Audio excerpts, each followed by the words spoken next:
Welcome back to Singing Back. I'm A. And I'm M. Today's episode is going to stir the pot a bit. We're talking about conspiracy theories. Now, what makes something a conspiracy theory versus an uncomfortable truth that's just too dark for people to face? We'll be breaking down some of the most well-known conspiracy theories and comparing them to real cases of government cover-ups, especially when it comes to child exploitation and protecting predators. This conversation isn't about entertaining fiction. It's about confronting a history of deception and harm. All right, joining us today, we do have P and D back with us again. We are going to start with Pizzagate. That story spiraled out of control real fast.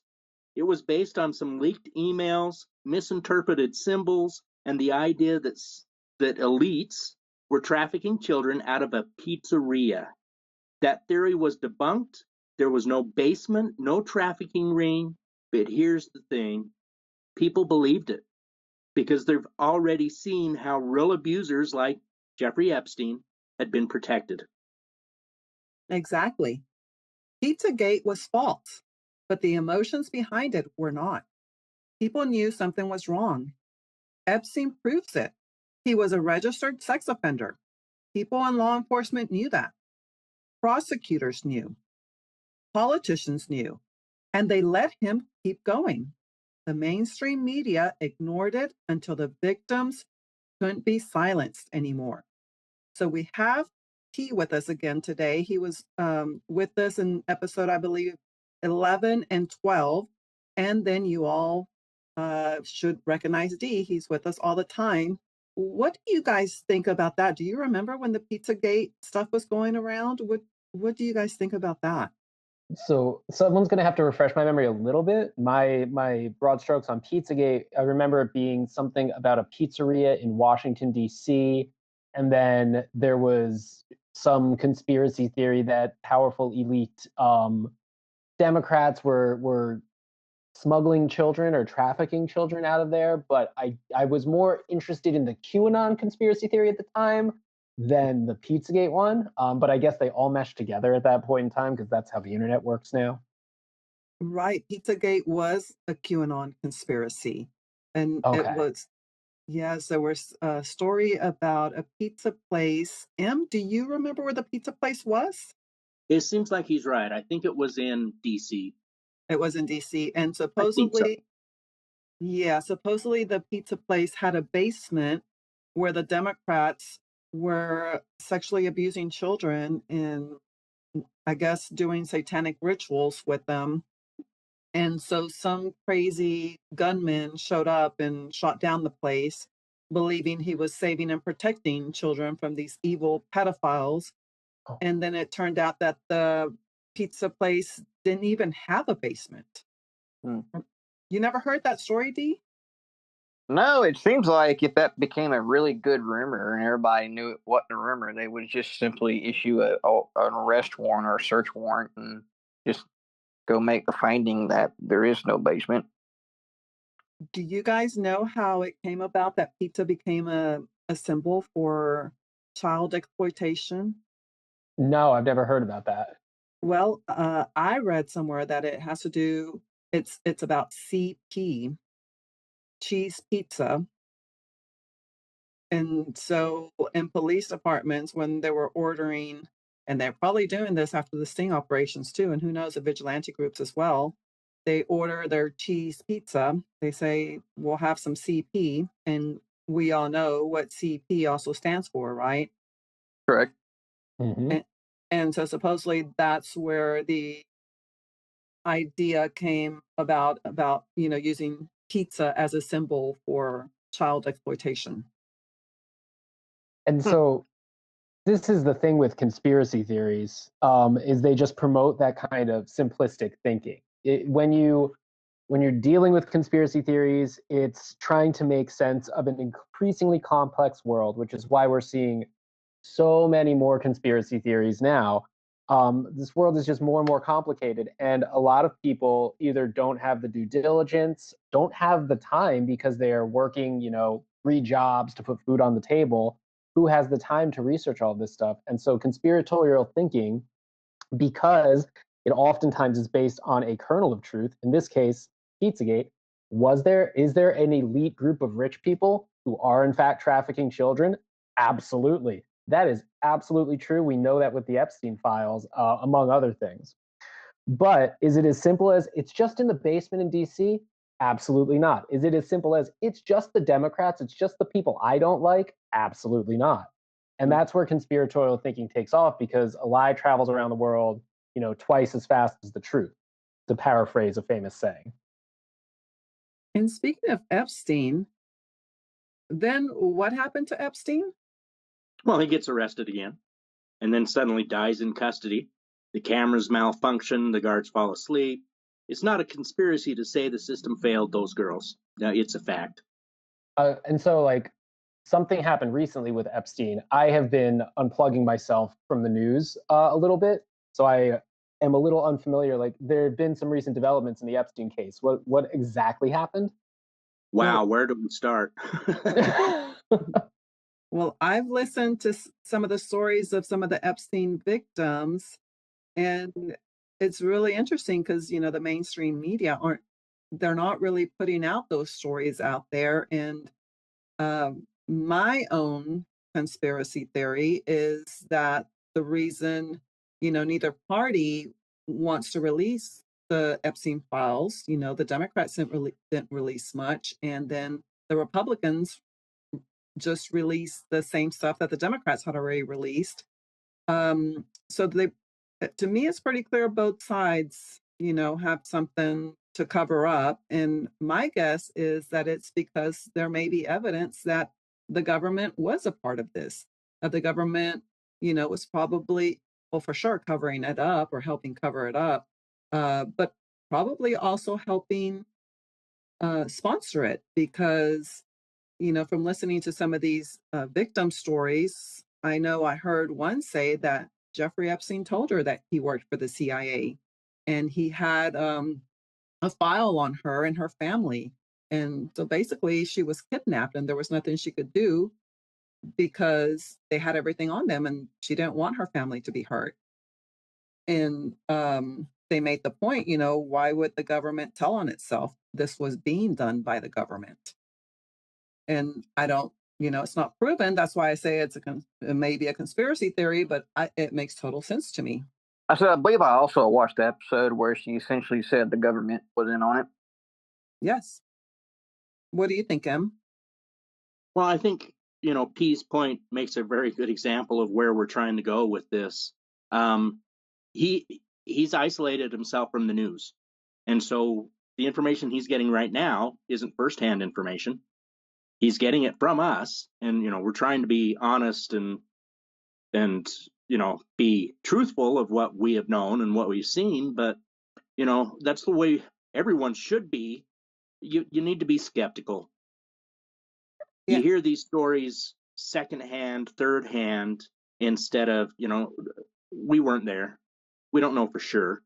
And we can, throw 10 different news stations, news articles together. And I bet 9 of them, well, okay, let me switch that. I bet 75% of them don't even say the same things. And I'm beginning to wonder if maybe some of this stuff that QAnon was putting out, there might be some truth to it, except they put a twist on it, right? And they weaponized it and, made it, oh, it's about the Democrats. But, listening to some of these victim stories, it's like when you start to put the pieces together, some of the stuff does match like some of the stuff that QAnon was talking about because she did say one of them said something about possibly drinking the blood of children. I don't know if I can say that on here, but something about that. I'll have to go back and listen to that interview again. And maybe having like a human farm. She thought maybe they were, because she said these people were surrounded by like, there were scientists and doctors involved, and they were doing medical procedures to her and to the women. And she said, I don't know what was going on because, she was being They were giving her something to make her go unconscious, and she thinks they were taking her eggs. So she thinks, maybe they're taking eggs and making humans and probably using them, for evil purposes like this. And it made me think of Dr. Phil's show I watched years ago about this young lady. She went on the show and she was in disguise and said she was born into sex trafficking. And she said these were, rich, famous people, well known people. She didn't mention any names. And she said that, they were put in jets and um, they traveled around the world to meet these, important rich men in these high positions. And they were, basically they were being sex trafficked. They had to have, they would take them to get their nails done, their hair done. They would teach them how to have conversations with these important men. And she said there were, men in government and in top law enforcement positions. And this was all over the world. And she didn't even know how old she was. She said they were kept in cages. And her owner, I think she called him, um, told her that her parents had her for him and that this was her life and purpose. And she truly believed it and she felt like she needed to go back to him. So when you just start putting, all those pieces together, I'm beginning to think maybe there is some truth to this. It's just that it's been weaponized, to kind of use against, you know, the other team. That's not my team. So I'm going to use this and accuse them of it. So at this point, we don't know who is one of them and who is not. To me, it sounds like an evil cult. What do you guys think about that? Am I too far out there? Well, I feel like with QAnon, it's a case of a broken clock being right twice a day. They have spewed and they've toned down recently, I suppose. But back in the 2016, after the 2016 election and the run up to 2020, they were spewing out just so much stuff, and you didn't know what was from an official QAnon if there even was an official QAnon. So at a certain point, like I could match up anything to something QAnon says, but I do think to the broader point that like, is this going on? Like to some degree, we know that it's going on. Ghislaine Maxwell is sitting in prison, um, presumably convicted on evidence that was not being released to us. But she's not sitting there for no reason. Something is going on, and it's just the fact that in the fact that we have a class-based system, just a widening class-based system where the richest of the rich can operate with impunity. Pay for play is a fact, and it is increasingly being lauded by a certain subset of our population. And it would make absolute sense to me that some of the richest of the rich people are doing this crazy stuff. And the thing that really gets me is that they will spend hundreds of millions of dollars on these sting operations that are capturing people who have zero victims, who have done zero harm, but are unwilling to put any effort into tracking down people who have done actual harm because they've got a few extra zeros in their net worth than the rest of us. See, and I also think that these sting operations may very well be a part of helping cover that up, helping cover up the, for the real predators, the real pedophiles that have been doing this. And this makes it look like, oh, look, we're catching the child predators. These are the people that, the evil predators we've protected your children from. And it keeps the attention off of them. It's like, hey, look over there and don't look over here. I I'm beginning to think that these sting operations were created, for that purpose as well. Of course, there's a lot of money involved in it too, and we see, how they sexualize minors.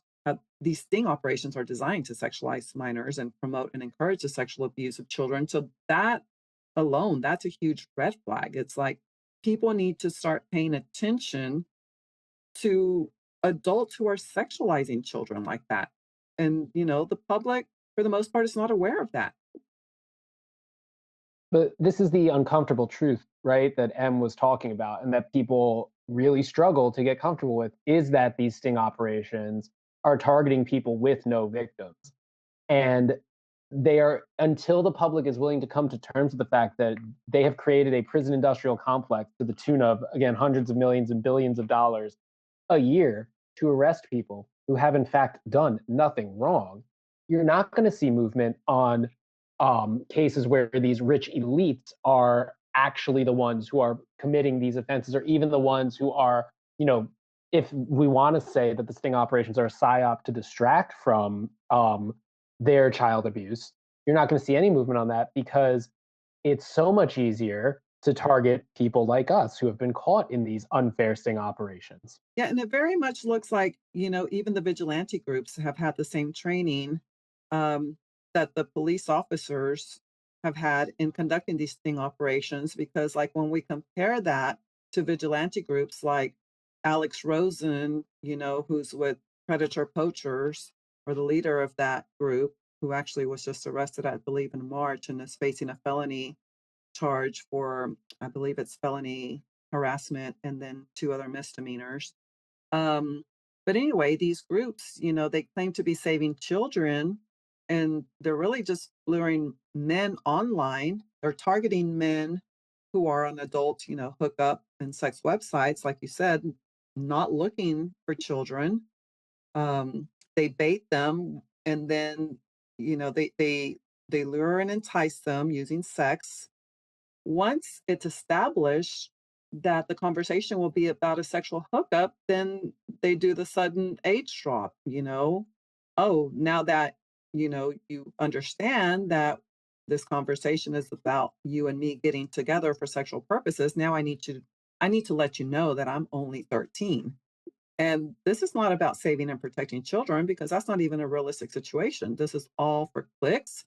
It's not about justice, and they distract the public from actual organized abuse. So I'm beginning to think, that it is a part of that. Maybe people like Alex Rosen don't realize that maybe he was recruited to do this, and maybe they don't realize they're helping, protect the real predators, the real pedophiles. What do you guys think about that? I think it is really inappropriate for Alex Rosen to be doing what he's doing. He's 24, correct? Oh, I have no idea. He looks older. I'm not sure how old He he looks a is. lot older, yeah. But I believe when I watched his interview, he stated he was 24. Um, at age 24, I had been through about a year and a half of police training. And, I have certain things I have to do, certain chain of custodies. I have to make sure I stay within the color of law. I have to make sure that I'm following probable cause. I have to make sure I'm not violating someone's Fourth Amendment. There's a lot of things in there, and you to go in there with no police training, it's a lot of liability. And after watching his interview, I really do believe he's on his way out as far as doing what he's doing, because you simply cannot get away with getting on a stage and saying you do not care if it is entrapment. You're not law enforcement, so entrapment doesn't necessarily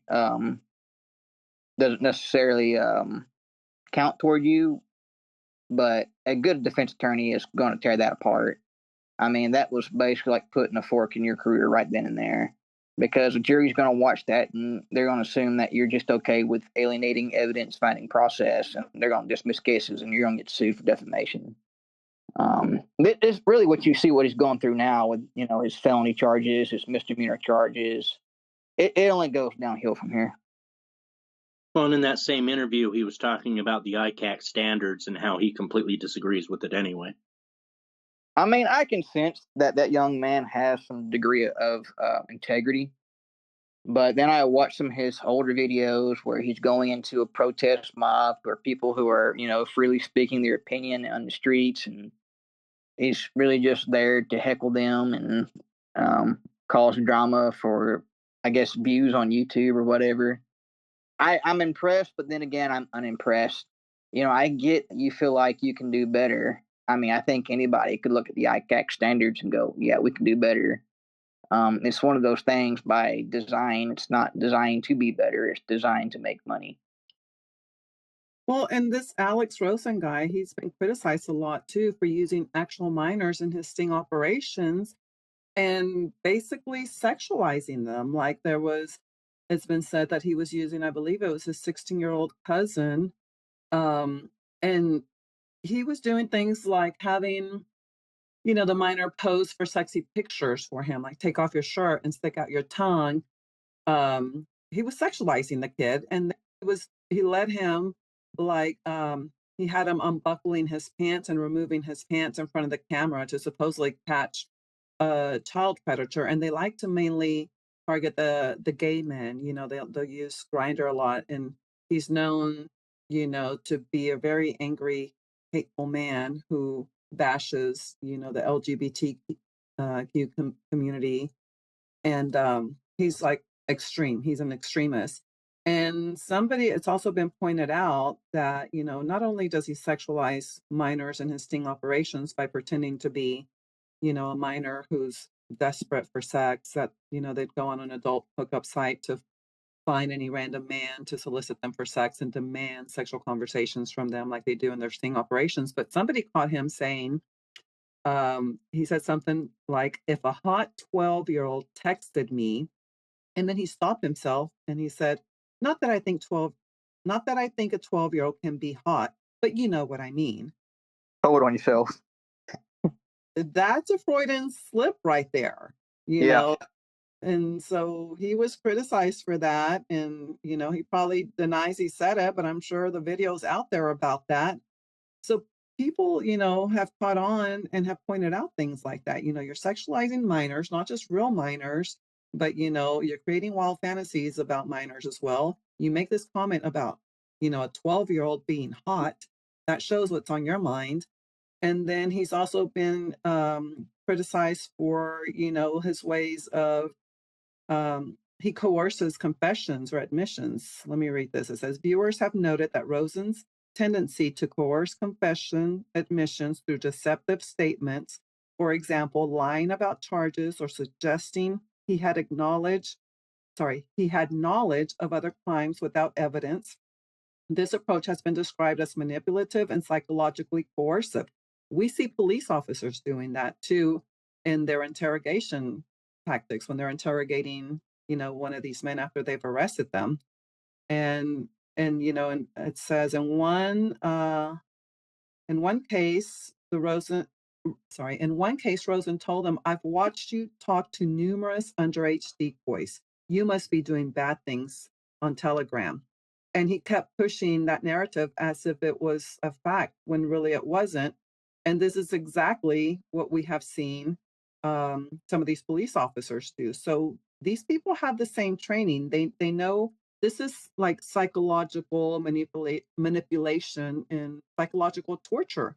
And so when they're claiming that most of these guys trapped in these sting operations have had CP, which is false, and I proved that.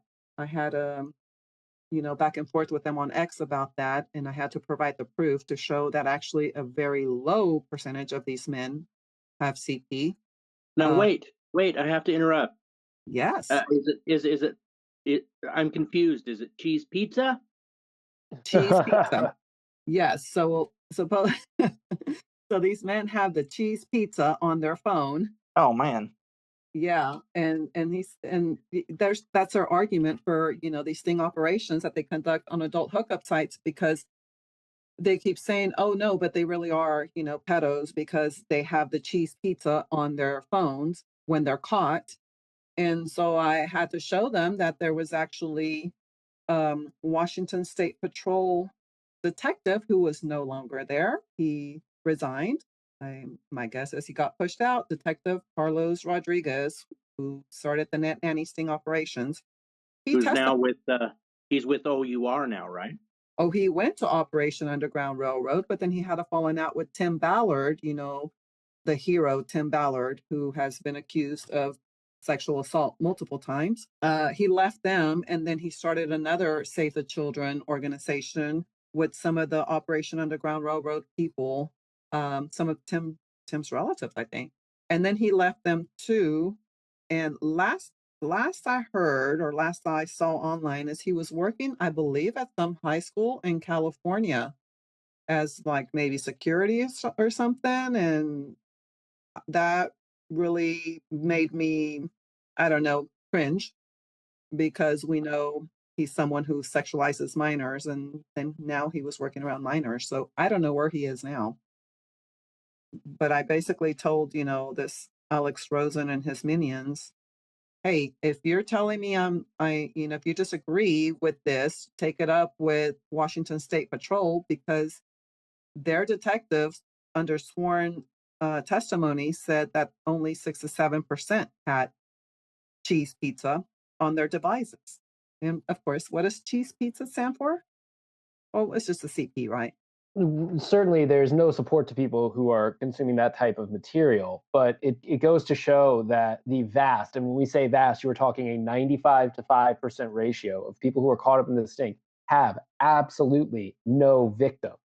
And even to those 5%, they are still entitled to the legal protections of unreasonable search and seizure. There was no probable cause for them to have their phone searched. Should they have had that material? No. Should they have been tracked down in other legal ways?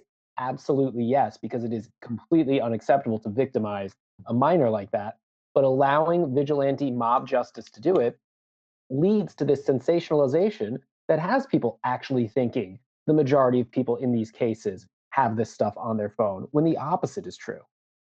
I'm glad you went there, Pete. I was it bothers me because it's my whole thing with YouTube activism, Twitter activism, on both sides of whatever political spectrum you want to put it on, is that it's so much easier to do than to actually do the real work. And as someone who has done some real work in that field, it is distracting to people who are working for increased protections in labor, increased protections of vulnerable populations, increased protections of people underseas, to have people turning every single thing into a shitty culture war issue that they can monetize for clicks. If you think you're helping, which I don't think you actually do, like I don't think this dude thinks he's helping. I just think he thinks he's making a buck. You're not helping. You're just making a buck, and you're actually actively making things worse. Also, I don't think anybody can really deny he has probably made a good few cases. Whether or not probable cause was done, I think he more than likely caught somebody who was trying to abuse children. Kudos on him for it. The problem is, it's not an efficient way to do it. If Mm-hmm. you falsely accused 10 men, but you correctly accused 2 men, did you do good? I would argue no. I would argue that the men that you falsely accused probably have a family, probably have kids, and because now he's falsely accused, he's jobless, he doesn't have any job opportunities to go to, his family is going to starve, his house is going to foreclose, he's going to be in financial destitution because of this accusation that wasn't true. But kudos, he got 2 of them out of the 10. That to me, it's just it doesn't weigh out. So this is this is a foundational principle of our governing and our justice system, is the fact that we have founding fathers who believed that it was more important to protect innocent people than to go after guilty people. So because the consequences, like you said, Dee, to falsely accusing somebody or convicting somebody are so severe, it is so much better to err on the side of caution than not to err on the side of caution, because it's not worth ruining people's lives for literally nothing. If you catch one bad guy, the ends do not justify the means in this case. Preach, King. I will speak on it, my friend. 10 toes down. Hey, so since we're on the topic of conspiracy theories, I've got to point out my neighbor just started mowing their lawn right outside my window. So I apologize if that interferes with some of this. Well, that's big government coming right at us right now. I'll tell you that much. That's the deep state. They're trying to I'm interfere glad with someone sympathizes with me. They don't want us to record our podcast. They're trying to drown out our voices. Yeah, and he's smiling when I look out the window at him. He knows what he's doing. He knows he's collecting overtime. Federal grant. So going, sorry. Going back to what you guys were just talking about, I would argue that if they really are interested in finding the true pedophiles, they have a much higher chance in finding a higher percentage of them among those who are conducting these sting operations, pretending to be protecting children.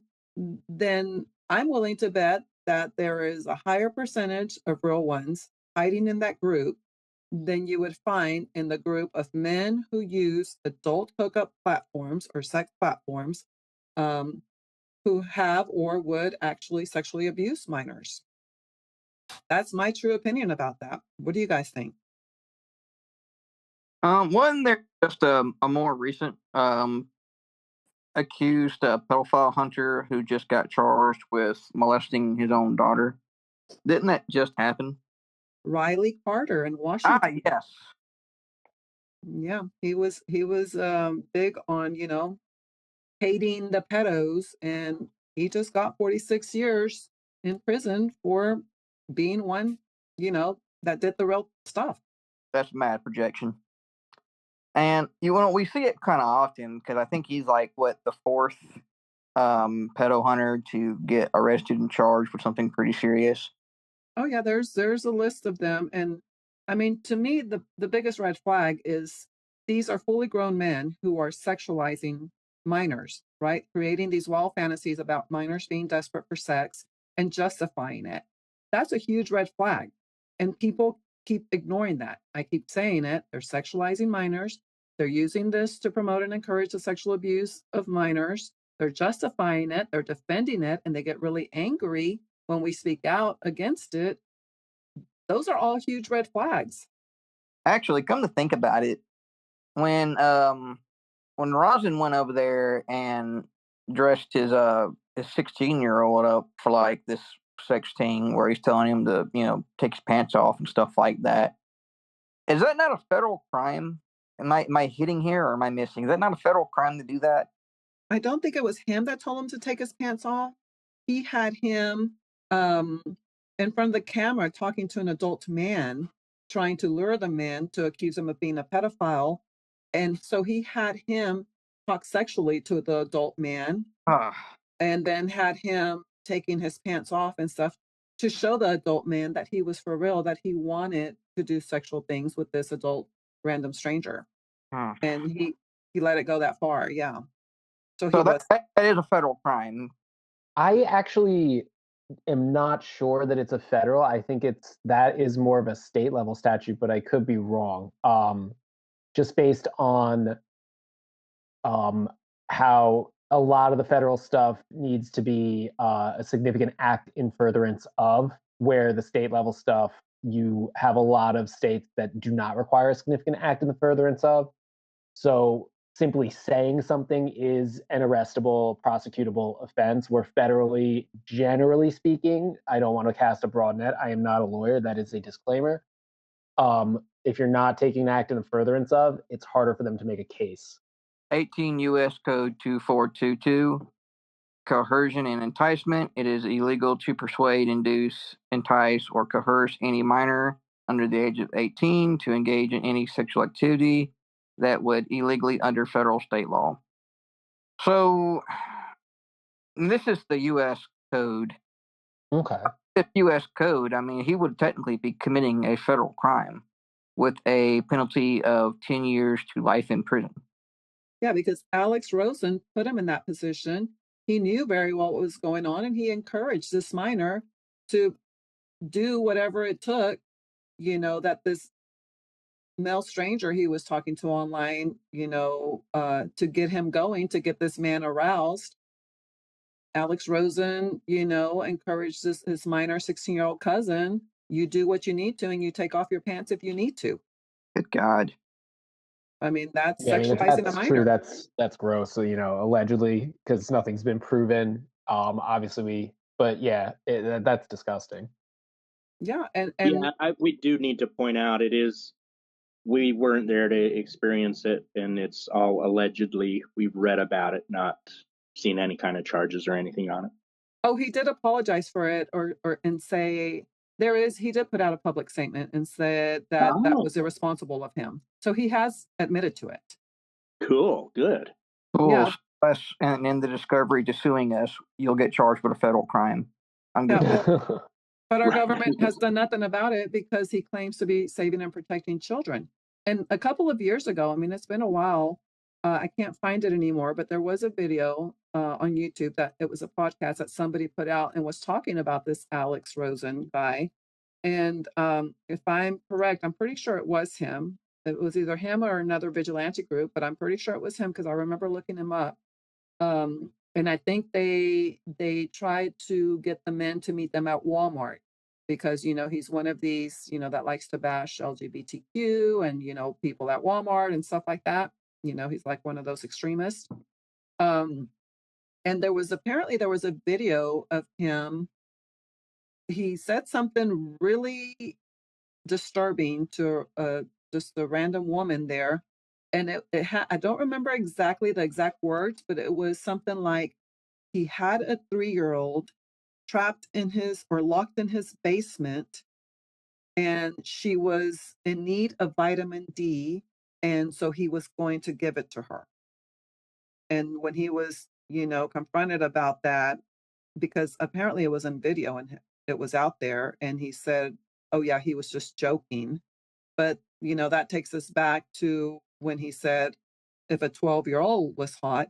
So this guy has had those Freudian slips, right? And then he's sexualized, a 16-year-old boy. I mean, the red flags are there. They're all over the place, and people are ignoring that. Well, I think his audience age group, bless their heart, but I think they're a bit young. So they don't think like adults. So essentially, they're getting groomed into thinking that this type of behavior is okay. Yeah, but you would think our government is skilled enough, knowledgeable enough to know how to pick up on these red flags and look into that. Like these people get away with it by hiding in plain sight. Have you guys heard? Did you ever hear about the guy Jimmy Seville in the UK? I'm not familiar with him actually. He did this for decades, I'm thinking. It was for a very long time, got away with it.